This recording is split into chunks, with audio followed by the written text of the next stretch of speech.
कि आम आदमी के जीवन का कोई महत्व नहीं है, एक आंकड़ा, एक गिनती के अलावा। मैं ऐसा इसलिए कह रहा हूं क्योंकि पिछले दिनों उड़ीसा में एक घटना घटी।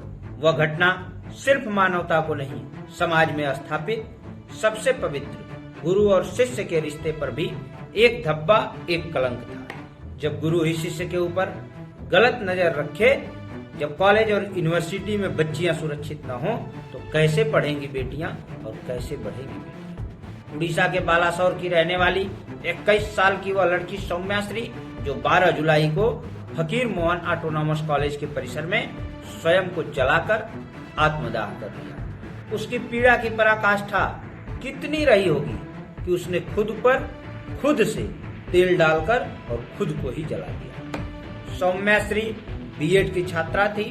वह आत्मनिर्भरता के साथ समाज को शिक्षित करने के लिए स्वयं शिक्षिका बनना चाहती थी। उसके माता पिता ने अपनी गुड़िया के लिए न जाने क्या क्या सपने देखे थे, पर उस कॉलेज का प्रोफेसर समीर साहू, जो उस बच्ची को गलत नजर से देखता था, यौन शोषण करता था और कई बार जबरदस्ती करने की भी कोशिश की। सौम्यश्री ने उसका विरोध किया तो उसे टॉर्चर किया गया, क्लास में उसका मजाक उड़वाया गया, अटेंडेंस के साथ खिलवाड़ हुआ और अंततः उसे परीक्षा में फेल कर दिया गया। यह वही तरीका था जो कमजोर को दबाने के लिए ताकतवर समाज हमेशा से करता है। सौम्यश्री के जिंदगी में जहर घोलने वाले समीर साहू उसी कॉलेज के उसी विभाग में प्रोफेसर हैं जिसमें सौम्यश्री पढ़ती है। 21 साल की सौम्यश्री ने हिम्मत नहीं हारा। बहादुर बिटिया ने कॉलेज के प्रिंसिपल, एचओडी और अन्य विभागों में शिकायत की। बाद में अपने दोस्तों से भी शेयर किया। जब कहीं उम्मीद नहीं दिखी तो उसने सोशल मीडिया प्लेटफॉर्म पर न्याय की गुहार लगाई और अंततः थक हार कर स्वयं को उस कॉलेज के परिसर में आग के हवाले कर दिया।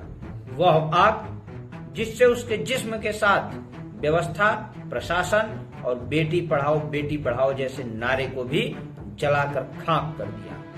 और फिर मैं इसलिए कहता हूँ कि ससुरा आम आदमी की जिंदगी का इस व्यवस्था में कोई महत्व नहीं है। एक सेलिब्रिटी के चाकू लग जाने पर कई दिनों तक खबर सुर्खियों में रहती है, पर एक बेटी चली गई, सिस्टम और व्यवस्था पर अपने जिस्म के आग से निकले कालिक को पोत कर चली गई, पर किसी चैनल ने कोई चर्चा नहीं की। चुनावी रोटियां सेकने वाले नेता व नेत्रियां जो उड़ीसा में चुनाव न होने के कारण उस बिटिया के मौत पर मौन हो गए। यह पहली घटना नहीं थी।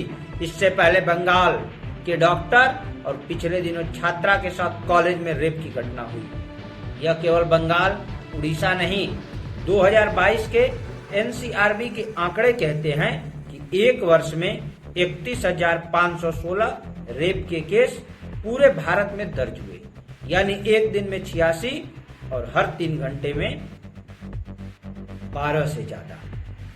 कितनी बहन बेटियां लोग समाज के डर से अपने परिवार, अपने मोहल्ले और अपने गांव में इस अपमान और जिल्लत को झेलती हैं। उसका कोई एफआईआर दर्ज नहीं करवाती और हमारा यह समाज मौन हो जाता है।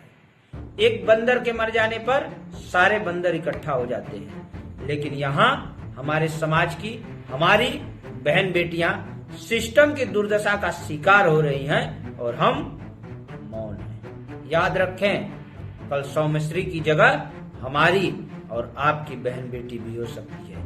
आवाज उठाएं, न्याय की मांग करें। आम आदमी का जीवन केवल वोट के लिए नहीं है। शिक्षा, सुरक्षा, स्वास्थ्य और सामाजिक न्याय सबके लिए एक समान होना चाहिए। ऊंच नीच, अमीर गरीब, इन फर्क को मिटा करके सबके साथ समुचित न्याय किया जाना चाहिए। जय हिंद।